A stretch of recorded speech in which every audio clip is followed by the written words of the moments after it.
రోజు నెల్లూరు నగరంలోని నేటి సాయంత్రం విజయ్ మహల్ గేట్ సమీపంలో ఒక ప్రైవేట్ హోటల్ నందు ఆర్ఎస్ఎస్ అనుబంధ సంస్థ సాహితీ సుధా ఫౌండేషన్ ఆధ్వర్యంలో దేవర్షి నారద జయంతి వేడుకలు ఘనంగా నిర్వహించారు. ఈ కార్యక్రమానికి ముఖ్య అతిథులుగా ప్రముఖ సీనియర్ జర్నలిస్ట్ శ్రీ సురేష్ కొచ్చాటిల్ మాట్లాడుతూ సబ్జెక్ట్ నాలెడ్జ్ కంటే లోకజ్ఞానం ముఖ్యమని, పాఠశాలల్లో కళాశాలల్లో విద్యార్థులను మార్కుల కోసం ఒత్తిడికి గురి చేస్తున్నారని తెలిపారు.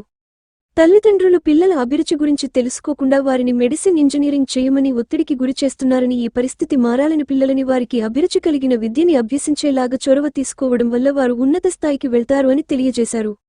మన దేశం హిందూ దేశం అని తల్లిదండ్రులు వారి పిల్లలకు మన సనాతన ధర్మం గురించి, మన దేశ చరిత్ర గురించి చెప్పి వారిని హిందూ ధర్మం ఆచరించే విధంగా చేయాలని, వారిని దేశభక్తులుగా మార్చాలని, తద్వారా భారతదేశం విశ్వగురువుగా మారుతుందని, అదే తల్లిదండ్రులు పిల్లలకు ఇచ్చే గొప్ప బహుమతి అని, లేకపోతే దేశం మళ్లీ బానిసత్వంలోకి వెళ్లే ప్రమాదం ఉందని అన్నారు.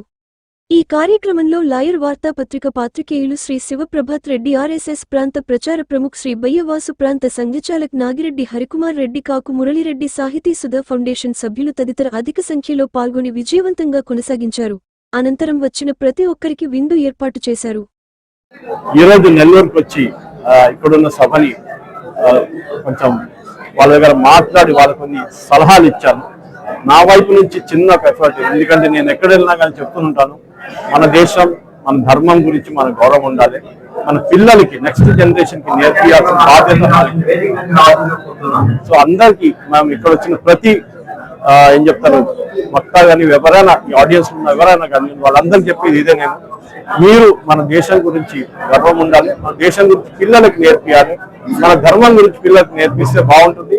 ఇదే నేను ఇవాళ నెల్లూరుకు వచ్చి చెప్పింది.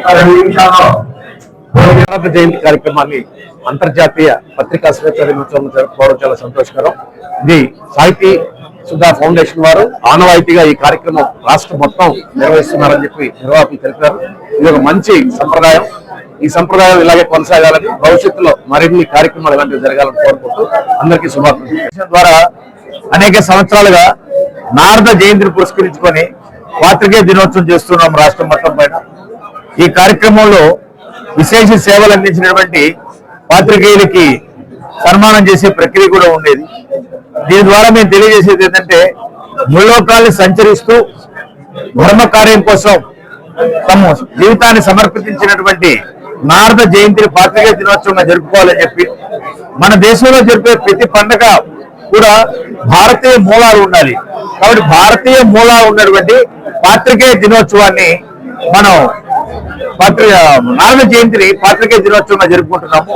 ఈ సందర్భంగా సాహితీ సుధా ఫౌండేషన్ ఏం కోరుకుంటుందంటే, పాత్రికేయుల యొక్క ప్రభావం వలన అనేక దేశాల ప్రభుత్వాలు మారినాయి, అనేక సంక్షేమ కార్యక్రమాలు జరిగినాయి, అనేక అవినీతి బయటకు తీశారు. కాబట్టి ఈ క్రమంలో పాత్రికేయుల యొక్క పాత్ర దేశ నిర్మాణం ఎంతో ఉంది. కాబట్టి దానిని గుర్తు చేస్తూ ఈ నారద జయంతి సందర్భంగా పాత్రికేయ దినోత్సవం చెప్తూ ఈ సందేశాన్ని ఇస్తున్నాం.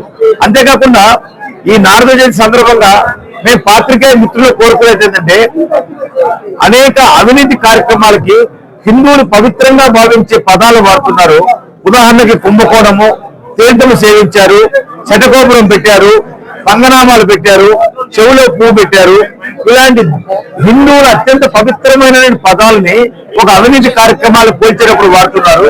ఇటువంటి పదాలకు దూరంగా ఉండి ధర్మ రక్షణలో కూడా పాత్రికేయులు తమ యొక్క పాత్రను నిర్వహించాలని చెప్పి నారద జయంతి సందర్భంగా సాహితీ సుధా ఫౌండేషన్ పిలుపునిస్తా ఉంది.